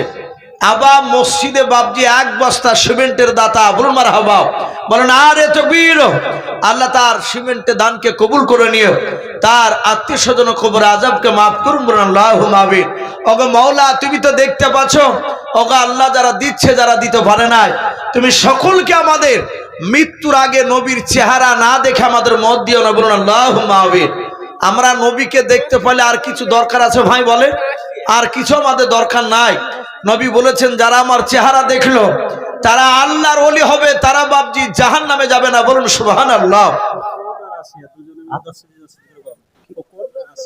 খোকন আর আসিয়া এরা দুজনে বাপজি মিলে 10 করে 20 কেজি গম, আল্লাহ তুমি তাদের দুজনার 20 কেজি গমকে কবুল করে নাও, তার আত্মীয় স্বজন কবর আযাবকে মাফ করে দেব, বলুন আল্লাহুম্মা আমিন। ভাই আসি ইনশাআল্লাহ, কয়েক মিনিট পর ইনশাআল্লাহ দোয়া হবে, একটু আসি। আপনি কত দিয়েছেন? সুবহানাল্লাহ, বলেন আরে তাকবীর। এই দেখেন নাম বলে নাই, আল্লাহ আলিমুম বিযাতি সুদূর, আল্লাহ দেখতে পাচ্ছেন বাপজি। নাম বললে যে গুনাহ হয় তা নয়। হাদিসে এরকম আছে যে তুমি ডান হাতে দান করো যেন বাম হাতে বুঝতে না পারে, যদি তাকাব্বুর যদি ভিতরে না হয়, আল্লাহ মাফ করুক। এই দেখেন একজন বেনামিত ভাই আমার, উনি 5000 টাকার দাতা, বলুন মারহাবা। এ বেনামিতে দেখো বান্দা কোথায় যে ছিল, তোমার নাম শুনে দেখো 5000 দিলাও, যে আশাতে যে নিয়াতে করিয়াছে দান, দানকে কবুল করো তুমি সুবহান। অগো বাড়ি দোয়া করি, অগো পাক রব্বানা জান্নাতে খেলায়ও তুমি আঙ্গুর বেদানা আল্লাহুম্মা আমিন নারে তাকবীর আজ নবী গো আমার গড়াইয়া সংসার হিজরত করিলেন সোনার মদিনায় আর নবী উম্মতের মায়ায় এখনো কেঁদে যায় ওই আশিকের কান্দন বোঝা যায় আজ নবী গো আমার লাগাইয়া বাজার শুয়ে আছেন সোনার মদিনায়। নামটা বলো।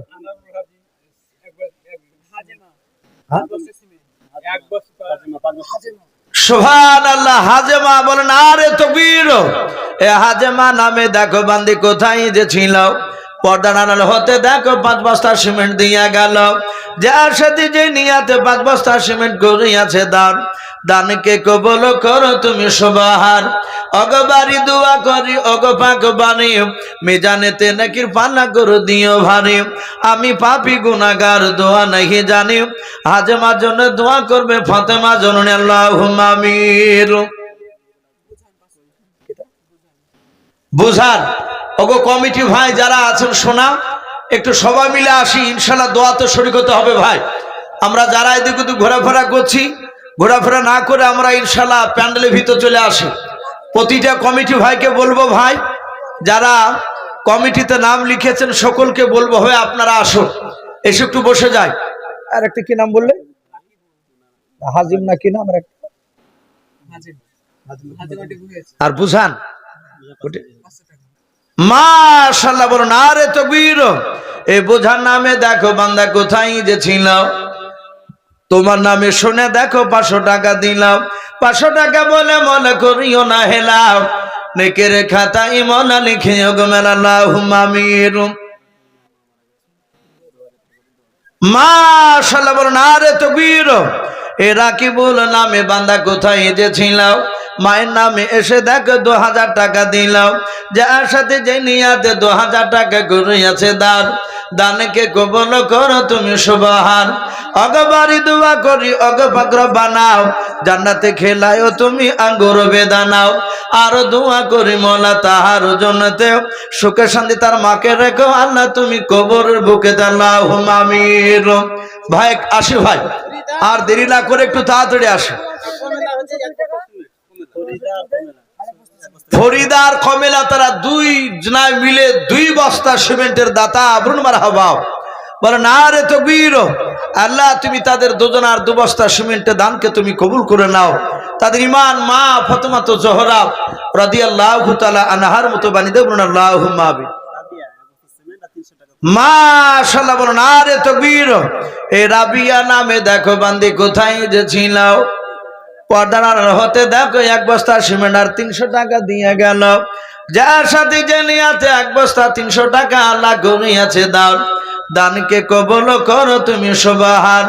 অগবারি দোয়া করি অগ পাক বাড়ি মিজানেতে নেকির পাল্লা করে দিও ভারী আল্লাহুম্মা আমিন। কি নাম? নজরুল ইসলাম দামোদরপুর থেকে 1 বস্তা সিমেন্ট আর 200 টাকা নগদ মারহাবা। বলেন আরে তাকবীর। আল্লাহ তুমি তার দানকে কবুল করে নাও, তার আত্মীয়স্বজন কবর আযাব তুমি maaf করে দাও। আয় আল্লাহ যারা দান করছে যারা করতে পারে না, তুমি সকলের বাড়িতে রুজি রাজগার বরকত দিও বলুন আল্লাহুম্মা আমিন। আরো 500 টাকা নগদ বলুন মারহাবা।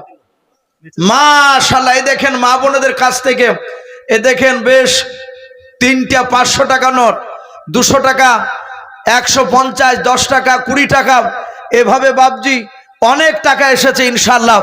সকল মা বোনের দানকে আল্লাহ তুমি কবুল করে নাও, তাদের আত্মীয় স্বজন কবর আযাব তুমি maaf করে দাও। আয় আল্লাহ মাওলা করিম সকল মা বোনের ইমান মা ফাতেমা তো জোহরা রাদিয়াল্লাহু তাআলা আনহার মতো বানিয়ে দাও আল্লাহুম্মা আমিন। যাক ভাই, আমার পূর্বেকার বক্তা ডাকছিল, আপনি কেশের মানুষ, আপনাকে বেশি চাপ দেব না, জোর করে চাপ দিয়ে চানো এটাও বাবজি আদবের খেলা। আমি ভাইকে বলবো যদি পারেন তার 1000 টাকা দিলে একটু ভালো হতো, তাই না? মাসিদুল, আর আপনাকে একটু ভাই একটু ওয়াদা করেন, মানুষ চেয়ে আছে। মাসিদুল ভাই উনি 1000 টাকার দাতা। বলুন মারহাবা, বলেন আরে তকবীর।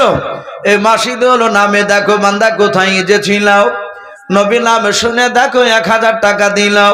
যার সাথে যে নিয়াতে করিয়াছে দানকে কবুল করো তুমি সুবহান।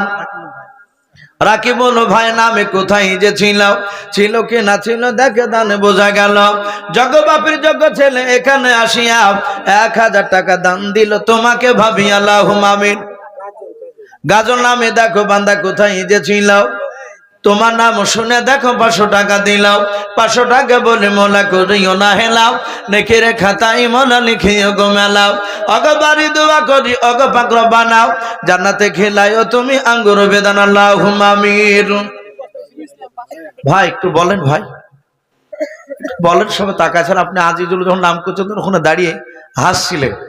আমি ভাবলাম হয়তো ওনার হাতে না দিলে হয়তো আমার হাতে হয়তো দিতে পারে শেষের বেলায়। তাই ভাই লজ্জার কোনো কারণ নাই ভাই। আরও ভাই বলছিলেন যে এইসব ভাই আমি আপনাকে খুব ভালোবাসি, আপনার বক্তব্য খুব শুনি, মোবাইল থেকে বের করে আমার ওয়াজও দেখাচ্ছিল, আমি সব সময় শুনি কথা বলছিল ভাই। তাই একটু অনুরোধ করব, আর সেক্রেটারি কেশিয়ার তো নাকি কেশিয়ার ভাই যাকে তাকে করে না ভাই, একটু সৎভাবেই মানুষ করে। অনেক জায়গায় দেখা যায় বাবজি জোর করে পদ নেওয়ার পরে মসজিদে টাকাকে লয়ছয় করে ফেলে। আমি তাকে বললাম ভাই আপনি ছেলে মানুষ, যখন মানুষ চেয়েছে নিশ্চয় আল্লাহ হয়তো আপনাকে কবুল করেছে, আপনাকে দোয়া করি। তাই ভাই আমি অনুরোধ করব ভাই আপনি একটু বলেন, সবাই চেয়ে আছে কমিটি ভাই যারা আছেন ভাই, আমি আপনাদেরকে বলবো 500 খান করে টাকা নাম লেখার। আর কেশিয়ার ভাইকে বলবো ভাই, মাফিকুল মনে হয় নাম নাকি, মাফিকুল ভাই আমি আপনাকে বলবো ভাই একটু বলুন, অনেকেই তাকিয়ে আছে আপনার দিকে। আর তাতে বাবরুল ভাই একটা বড় মাদ্রাসার শিক্ষক, মুর্শিদাবাদের মধ্যে সবচেয়ে দুটো বড় মাদ্রাসা আছে, তার মধ্যে থেকে বাবজি এই জুলুলিয়া মাদ্রাসা সবচেয়ে পুরানো মাদ্রাসা, সে মাদ্রাসার একজন শিক্ষক আপনাদের গ্রামেরই, উনিও বারবার অনুরোধ করছে। তাই ভাই আমি বলবো ভাই একটু বললে তাড়াতাড়ি ভালো হয়। সাইদুল 1 বস্তা সিমেন্ট আর সাহারা 500 টাকা। আল্লাহ তাদের দানকে কবুল করুন। মইদুল 1 বস্তা সিমেন্ট, সাইদুল আর মইদুল, আল্লাহ তার দানকে কবুল করুন, তাদের আত্মীয় স্বজন কবর আযাবকে মাফ করুন। ভাই যারা ওয়াদা করছেন ভাই শোনা, অনেকের গ্রামের নাম লিখতে হয়তো ভুলে যাচ্ছে। এই গ্রামে হয়তো সাইদুল আছে, দেখা যাচ্ছে পাশের গ্রামও সাইদুল আছে, এবার ওই গ্রামের লোক দিয়েছে, এই গ্রামের লোকের কাছে চাইতে গেলে বলবো ভাই আমি তো জানি না। এই জন্য ভাই যারা ওয়াদা করছেন যদি আপনাদের কাছে চাইতে নাও যায়, দয়া করে আপনারা এসে দিয়ে যাবেন মনে করে। আসি ভাই, মাফিকুল ভাই একটু বলেন ভাই। 5 মাশাআল্লাহ 5000 টাকা মারহাবা বলেন। আরে তকবীর। এই কেশিয়ার মাফিকুল ভাই উনি শেষের বেলায় বাবজি যাক আল্লাহ রাব্বুল আলামিন তাকে কবুল করুন, বলুন আল্লাহুম্মা আমিন। 5000 টাকার দাতা বলুন মারহাবা। এই মাফিকুল নামে দেখো ভাই আমার কোথায় যে ছিলাও, শেষের বেলা এসে দেখো 5000 দিলাও। যার সাথে যে নিয়াতে করিয়াছে দানকে কবুল করো তুমি সুবহান। অগবারি দোয়া করে অগ পাক বাণী মিজানেতে নেকির পালা করে দিও ভাই আল্লাহুম্মা আমিন। ভাই একটু চটচট করে দিয়ে দেখেন, একটা পার হতে চলো মানুষ দোয়ার জন্য বসে আছে। আমি দেখছিলাম দুটো মানুষ উঠতে যে আবার বসে এমনি ঘড়ির দিকে তাকিয়ে বসে পড়লো। কারণ ভাই একটু তাড়াতাড়ি দিই ভাই, আপনাকে একটু অনুরোধ করবো। জালসার আব্দুল জব্বার ভাই, ভাই আপনি জোড়া হয়ে যান ভাই, মাফিকুল সাহেবের একটু জোড়া হয়ে যান ইনশাল্লাহ। কমিটি মানুষ এখানে বিভিন্ন জায়গার মানুষ আছে, মাইকের আওয়াজ অনেক দূর থেকে শুনতে পাচ্ছে। ভাই আসে ভাই, কমিটির লোক ওখানে যদি থাকেন শোনা ভাই, সকলে একটু নাম কিনা এই নবাব ভাই আসো, তুমি এসো ভাই শোনা, একটু আসো ভাই, ওয়াদা করো ভাই। এতক্ষণ আজিজুল তো বাহিরকে লোকের কাছে চাইছিল চাপ দিয়ে 5 মাশাআল্লাহ বলেন। আরে তকবীর। ও দেখেন নবাব ভাই মাফিকুলের ভাইয়ের জোড়া হলেন 5,000 টাকার দাতা। বলুন মারহাবা। এ নবাব ভাই নামে দেখো বান্দা কোথায় যে ছিলাও, শেষের বেলা এসে দেখো 5,000 দিলাও। যার সাথে যে লিয়াতে 5,000 টাকা করিয়াছে দান, দানকে কবল করো তুমি সবাহার। অগবারি দোয়া করি অগ পাকড় বানাও, জান্নাতে খেলায় তুমি আঙ্গুর বেদান। আল্লাহুম্মা আমিন। আচ্ছা আব্দুল জাব্বার সুজন সাহেব কোথায় আছো ভাই? কোথায় দিয়েছে না? যাক ভাই দিয়েছে বলছে, আমি বলবো ভাই যাই হোক, আর যদি আর 500 টাকা দেন আলহামদুলিল্লাহ। যেহেতু কমিটি ছেলে একটু অনুরোধ করছে, আবদার করছে, আমিও আপনার কাছে আবদার করছি ভাই, আপনার যদি সমর্থ থাকে তাহলে ইনশাল্লাহ ওয়াদা করবে, আর সমর্থ না থাকলে ভাই জোর করে বাপজি মানুষের প্রলোভনে পড়ে বাপজি ওয়াদা করে তখন বাড়িতে গিয়ে আবার ঝামেলা সৃষ্টি হবে। আমরা ঝামেলা যদি না করি তাহলে দেবো ইনশাল্লাহ। শরীফুল যাক মৌলানা সাহেব 2000 টাকা। না রে তকবীর। শরীফুল না শরীফুল? শরীফুল ভাই যুবক 2000 টাকার দাতা। বলুন মারহাবা। আল্লাহ তার 2000 টাকা দানকে কবুল করো। আল্লাহ তুমি তাকে উমর ফারুকের মতো কবুল করো না। বলুন আল্লাহুম্মা আমিন। ভাই যারা কমিটি আছে ভাই তারা যে রকম ব্যক্তি কমসে কম 500 খান টাকা একটু ওয়াদা করবেন ভাই। কমিটি আব্দুল জব্বার কই চলে গেল নাকি? আব্দুল জব্বার ভাই আপনি একটু ওয়াদা করেন ভাই। ভাই বলো 2000। আব্দুল জব্বার ভাই উনিও বলছেন 2000 টাকার দাতা। বলুন মারহাবা। আল্লাহ তার 2000 টাকা দান আল্লাহ কবুল করুন। বলুন আল্লাহুম্মা আমিন। আল্লাহ যেসব যুবকরা দান করছে, বাপজিরা দান করছে, মাওলা যারা করতে পারে নাই, তুমি সকলের ইমান হযরত আবু বকর সিদ্দিক রাদিয়াল্লাহু তাআলা আনহুর মতো বানিয়ে দেন। বলুন আল্লাহুম্মা আমিন। ভাই আমি আপনাদেরকে বলবো যে ব্যক্তি না পারুক, তার যদি অসুবিধা হয় তাহলে জোর করে ভাই চাপ দিবেন না, কারণ তার অসুবিধা হবে। একটা প্রেস্টিজের ব্যাপার, এখানে হুহা দিয়ে যদি দিতে না পারে তাহলে মসজিদে লোকের কাছে লাঞ্ছিত হবে। যাক যাদের জানাশোনা আছে একটু বন্ধুর হিসাবে একটা আবদার করছেন সেটা ঠিক আছে। তাই ভাই আসি। আর কমিটি ভাই নাই ভাই? আর কমিটি এই ভাই চলে যান ভাই, একটু বসো ভাই। শোনা আর 5 মিনিটের পর ইনশাআল্লাহ দেওয়া হবে। মিনারুল ভাই, মিনারুল ভাই কোথায় আছেন? আছে ভাই কিছু মনে করবে না, বাপ বেটাকে ভাই বেরিয়ে পড়ছে ভাই। যেহেতু আমি তো জানি না যে কাজ ছেলে কার কি, এই মুসলমানের দিক দিয়ে সেদিক দিয়ে বাপজি হয়তো ভাই হচ্ছে, কিন্তু তবুও জানতে পারলে আর চাচাকার ভাই বলা যাবে না। তো যাই হোক ভাই যদি বেরিয়ে যায়, আমাদের গ্রামে একজন আদায় করতে এসে তো বাপজি ডাকছেন আব্দুল জলিল ভাই, আব্দুল লতিফ ভাই। তো ওই লতিফটা তার ছেলে, সে জলিল টাকা দিতে যায়, বলছে আরে ভাই আমিও ভাই, আমার বেটাও তোর ভাই।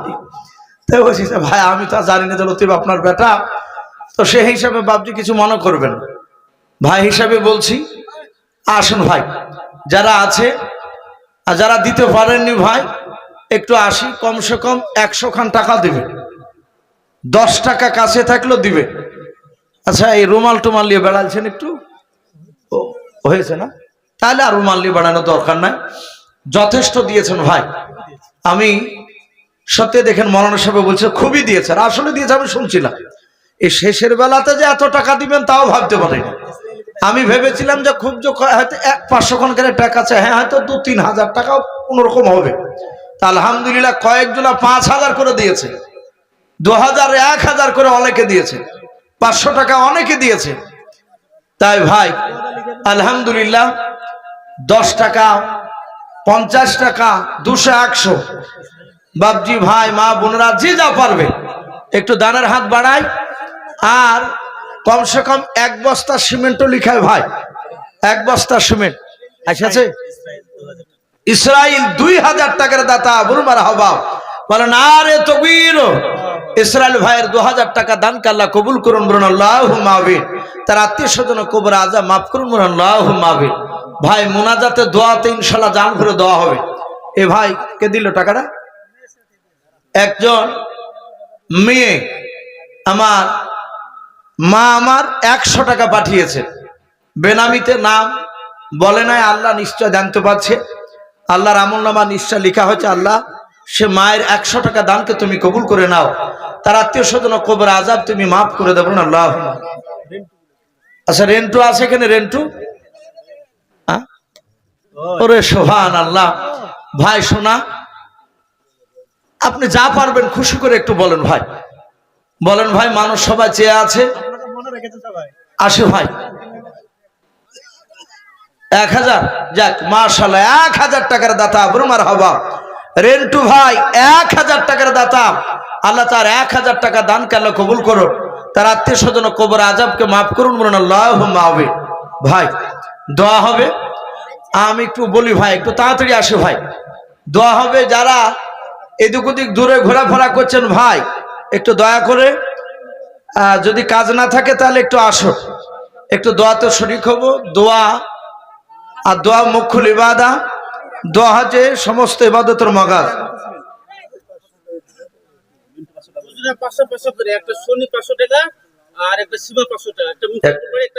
শনি আর সীমা মুক্তারপুরে, কি নাম এই দেশটা না? সত্তলা পাড়া।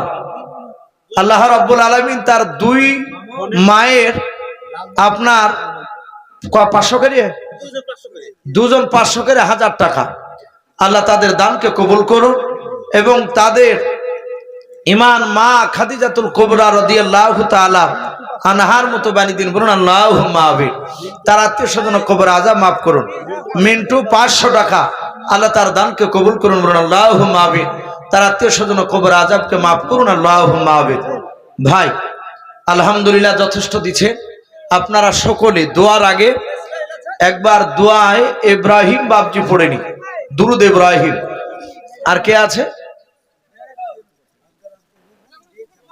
ইসরাইল নাকি দিয়েছে তো নাকি? যাক দিয়েছেন, আল্লাহ তার দানকে কবুল করুন। ভাই দোয়া হবে, এক্ষুনি দোয়া হবে ইনশাআল্লাহ। আর একটা মানুষ উঠবো না ভাই, যথেষ্ট দিয়েছেন। ওই সাকিবুল কোথায়? কোথায় সাকিবুল? মাশাআল্লাহ, এই দেখেন সাকিবুল ভাই। এসে এসে এসে যাক ভাই, শেষের বেলায় বিরক্ত হব না ভাই, কমিটি হয়তো যারা। সাকিবুল ভাই 1000 টাকার দাতা, বলুন মারহাবা। আল্লাহ তার দানকে কবুল করুন, তার আত্মীয় স্বজন কবর আযাবকে মাফ করুন। ভাই এসব ছেলেদের কাছে 1000 টাকা কিছুই না। একটা রেস্টুরেন্টে গেলে, একটা বন্ধু নিয়ে গেলে 1500 2000 টাকা বিল হয়ে যাচ্ছে। তাই ভাই যারা আছি আমরা জানবো যে একদিনকার রেস্টুরেন্টে টাকা আল্লাহর ঘরে দিয়ে যাব। বাপজি আমরা যা কাজ করছি এই কাজে আমার মনে হয় না যে আল্লাহ আমাদেরকে জান্নাত দেবে, কিন্তু এই দান টান দিলে হয়তো খাতা উল্টাতে গিয়ে যদি সেদিন বাপজি কাজে লেগে যায়, ওটাই হয়তো বদলতে আল্লাহ আমাদেরকে হয়তো জান্নাত দিতে পারে। আল্লাহ কিয়ামতের ময়দানে জান্নাত দেওয়ার জন্য, তার বান্দাদেরকে জান্নাত দেওয়ার জন্য আল্লাহ বাহানা খুঁজে বেড়াবে, শুধু বাহানা খুঁজে বেড়াবে। ফেরেশতারা বলবে আল্লাহকে জাহান্নামে দাও, জাহান্নামে দাও। আল্লাহ তাদের কথায় কর্ণপাত করবেন না। লাস্টে বলবে এই ব্যক্তি দেখো তিনি কোনো জালসার মাহফিলে গিয়েছিল কিনা, দিনের মজলিসে বসেছিল কিনা। সেদিন যদি ক্যামেরাতে বাপজি ছবি উঠে যায়, আল্লাহ হয়তো তাকে বাপজি সেই বদলতে তাকে জান্নাত দিয়ে দিতে পারেন, বলুন আল্লাহুম্মা আমিন। তাই ভাই আসি আল্লাহর ঘরে, যে যা পারবো 500 1000 200 100 যে যা পারবো আমরা একটু দানের হাতটা বাড়াবো ইনশাআল্লাহ। ভাই আর কমিটি মামা এবং সোনার ডাক্তার আপনাদেরকে একটু চাইছে যে মসজিদের জন্য শরীক হওয়ার জন্য যদি থেকে থাকেন তাহলে এসে ভাই আপনার সামর্থ্য অনুযায়ী, হ্যাঁ সামর্থ্য অনুযায়ী দিবেন ভাই। মসজিদের জন্য আমাদের, যেহেতু আমরা সকলেই জানি যে আমাদের এই মসজিদবাসী। যাক সোনারুল ভাই, যদি আপনি দিয়া না দেন তাহলে একটু ওয়াদা করলে ভালো হয়, লজ্জার কোনো কারণ নাই। আপনি যা পারবেন 500 1000 100 টাকা পাইলেও আপনি ওয়াদা করেন, অসুবিধা নাই, কিন্তু আল্লাহর ঘরে একটু দিয়ে যান সোনা ভাই। সুবহানাল্লাহ, 1000 দিয়েছিল রেন্টু না দিয়ে, আবার 500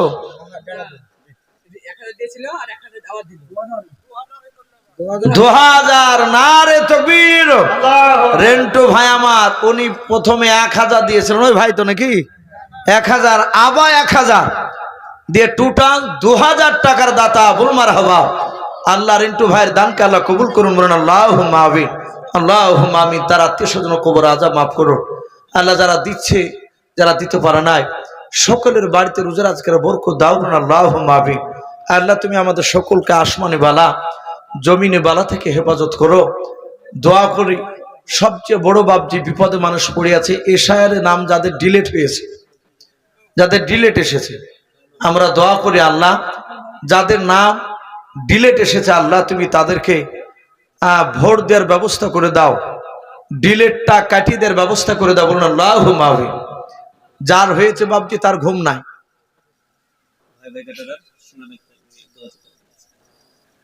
সোনা ডাক্তার ভাই ভাই ক্যাটারার সেই বাবুর্চি যারা রান্না করে বেড়ায়, ওই ক্যাটারার বাবজি মালিক কি নাম বলল, সোনারুল ডাক্তার, উনি 2000 টাকার দাতা বলুন মারহাবা বলে না রে তকবীর।